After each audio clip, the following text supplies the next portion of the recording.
Welcome to the Awakening Women podcast. I'm your host, Leanne Oaten, and for almost a decade, I have been a transformation coach and therapist. This podcast is all about lifting the veil of consciousness and awakening to the truth. It is also about helping you to raise the bar in all areas of your life and relationships by starting with you. If you're ready to take back your personal power and reclaim your life, you have come to the right place. I'm so glad that you're here, so let's get started with today's episode. Well, hey there, welcome to this edition of the Awakening Women podcast. Before I dive into the topic of today's episode, which is speaking up, using your voice, setting limits, and really moving into the space of being unapologetic for your needs, desires, wants, feelings. That's what we're going to chat about today. But I wanted to offer just a little update. I'm going to be taking a recording break. I'm not sure how long it will be, but I have some deadlines and projects that I must get finished that I have gotten behind on with busy summer, back to school, all that. And I need to really focus in on getting that stuff done and finishing that project. And it takes a lot of focus. It's a lot of writing. So that is what my focus is going to be. But what I'm going to do is continue to send out emails highlighting previous episodes that I've recorded, because even if you've been someone that's listened to every episode, there's always room for a refresher, and you can always take something more away when you've listened to something again, or remember that, oh, now where I'm at, I need to re-listen to this, or maybe it's episodes you have not heard of. There's so many. So I'm going to be sending out weekly email reminders around those podcast episodes to keep you in the work and continuing to move toward growth and empowerment.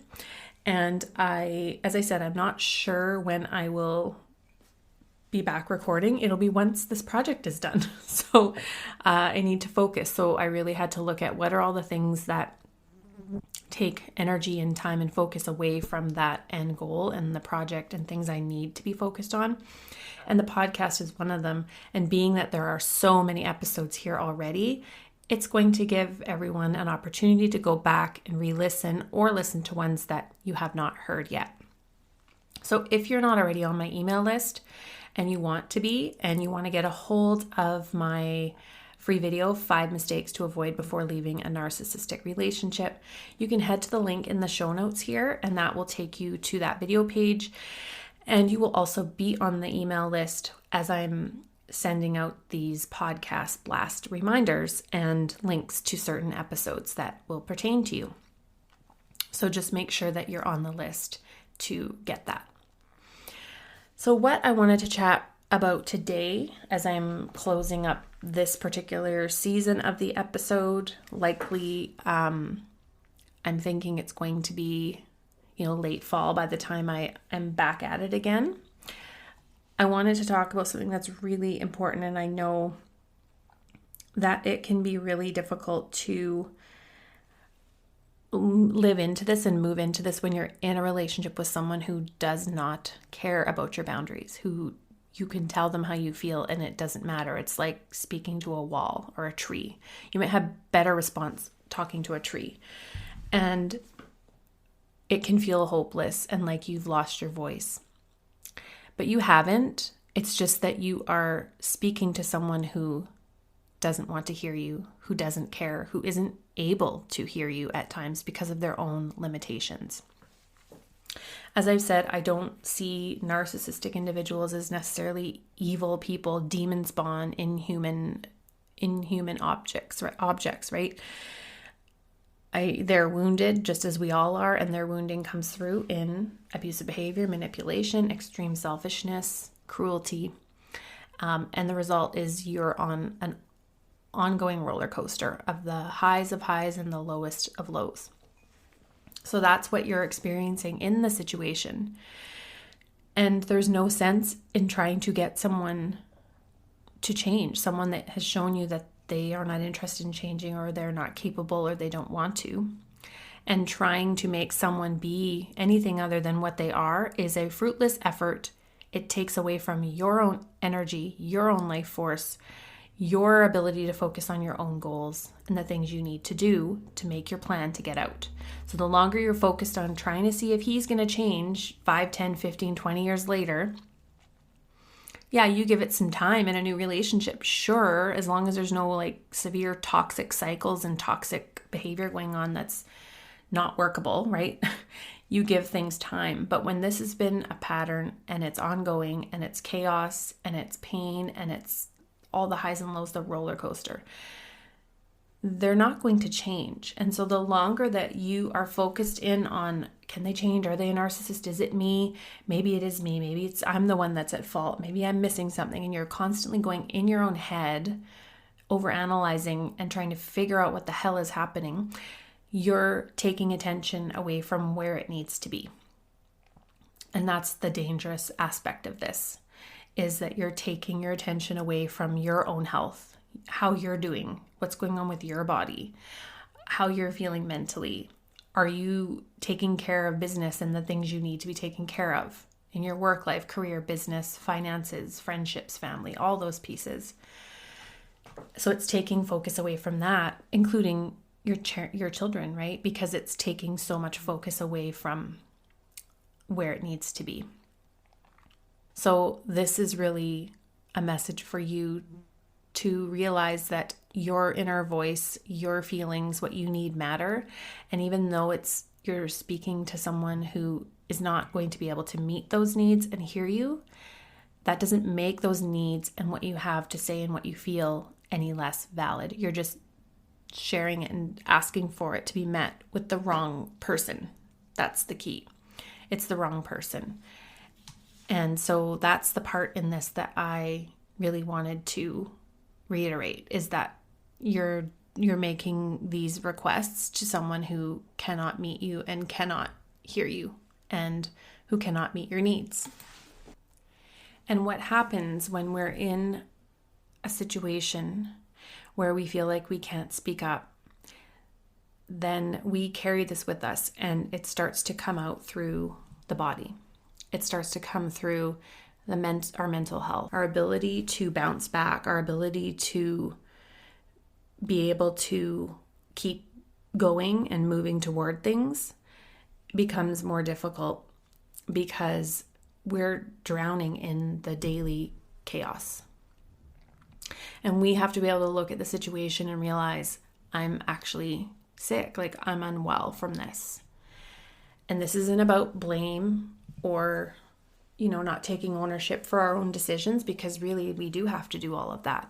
That's true healing, is being able to say, yeah, they did all these things, but I've participated in this and I have to figure out why so that I don't do this again. I can leave this relationship and I can go find another one very similar because I haven't healed that part of me that thinks that that's all okay.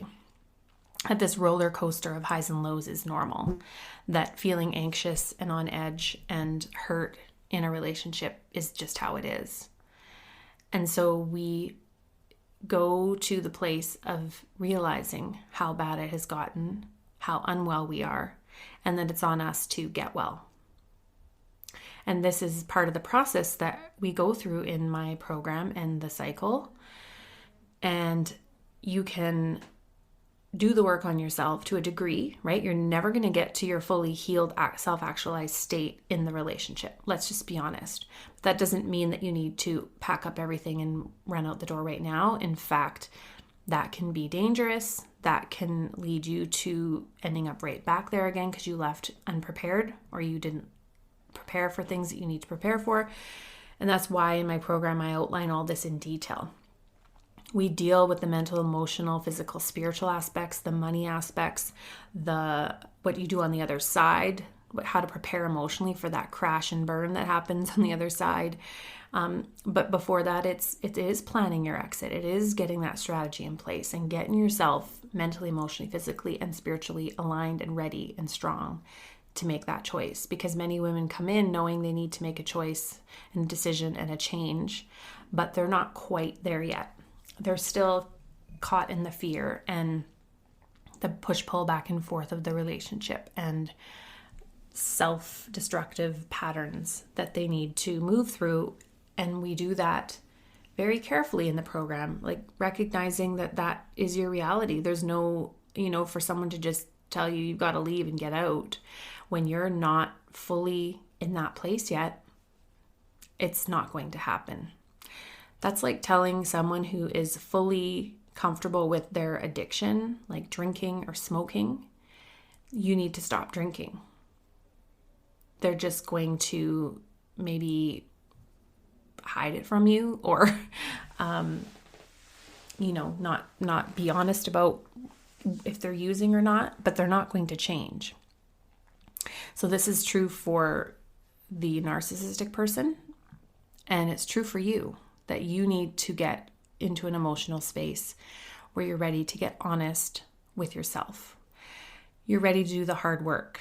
You're ready to cross that threshold, even though it's terrifying. And that is where the greatest growth happens. And I know that it's difficult, it's hard, it's painful, it feels like the worst thing you'll ever have to do. You have all these fears that it's going to ruin you, ruin your kids. All the fears are coming up. And the more that you listen to those fears and slink back and go back into the same patterns, the more you are betraying yourself and, your relationship to you, your inner child. So my lawn care people are here. They just fired up the lawnmower, so this is a great time to wrap up. I apologize if you can hear that in the background.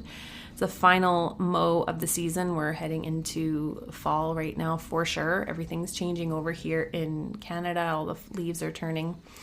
My grass is nearly dead because we had a sprinkler restriction where we weren't able to water our lawns because of a drought. And so my lawn that I worked so hard to get green and lush, it was looking so good. We had to turn off our irrigation, and now it's already turning yellow. So I'm hoping it will all come back fine in the spring. But it is what it is. It is what it is. And life goes on, and these are just first world problems, right? So I hope that this has given you a little bit of, comfort or reassurance that, if you're experiencing health issues, please don't discount that it is due to the stress in the relationship. And even if you leave, that doesn't mean you're going to instantly heal and health issues are going to disappear.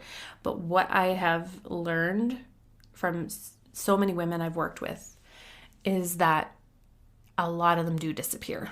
Like a great amount of your issues disappear just from getting out of that environment. But you may have some residual issues, especially if it's adrenal related and your hormones have gone out of whack and there's been other things that have happened due to the hormone imbalance and the cortisol up and down. When your body being in fight or flight for long periods of time does damage that can take time to heal. But you can't do that within the environment that is creating the illness, right? The environment that is creating the stress and the traumatic responses.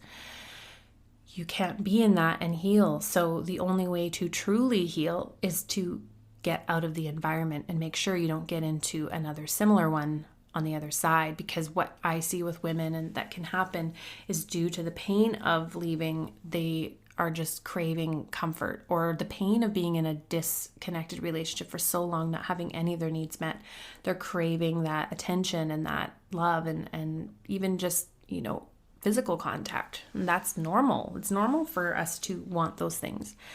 But you don't want to do that at the risk of settling for something that is just as toxic, if not worse, than what you left. So that is the key. And always pay attention to your nervous system when you're around anyone. Are they creating those cortisol highs and lows, knots in your stomach, racing heart, not in a good way? You got to pay attention to those things. And the only way you're going to know is if you're in your body and in your truth. So that wraps up this last episode for this season. And again, make sure you're on that list of mine. The link will be in the show notes if you'd like to continue to receive emails. I will still continue to post on Instagram as well and Facebook. And also make sure you're in our podcast discussion group on Facebook. We have a group of, I don't know how many, I think it's over 1,000. I don't know exactly how many women in that group. And so you can come in and post in the private community about a podcast you've listened to or a question or something that you got as an insight, and come and share in the group and connect with other women. The group is full of so many women that have previously worked with me, coached with me, been in my End the Cycle program. So there's a lot of women with a lot of wisdom in there who have gone through and come out the other side and have found healthier love. There's women in all camps in there. And of course, women that are still in the struggle. And there's women coming in every day. So make sure you join the group. I'll put the link in the show notes here as well. The other thing you can always do is just search Awakening Women hashtag in the Facebook search bar, and the group does come up with the hashtag. I set it up that way that the name of the group is actually a hashtag. So that's a really handy way to search the group in Facebook in the app and join the group. Come and check it out. And I do pop in there periodically, and it's a really supportive place. I mind the group. I make sure that there's no trolls and just any old spam or anything like that. I make sure that the accounts are truly legit and they're women and they're not bots or trolls or things like that, because that is a big thing on social media. That's really it for today. And I will chat with you again soon and see you online. Take care. Thanks so much for tuning into this episode of the Awakening Women podcast. If you love this show and it has served you and helped you on your journey, please take a moment right now and leave a rating and review in iTunes and Spotify. If you'd like more daily content, videos, and inspiration, come on over and join me at Awakening Women Support Official over on Instagram, where we can connect and you can continue your transformation and growth journey. And I'll see you online. Take care.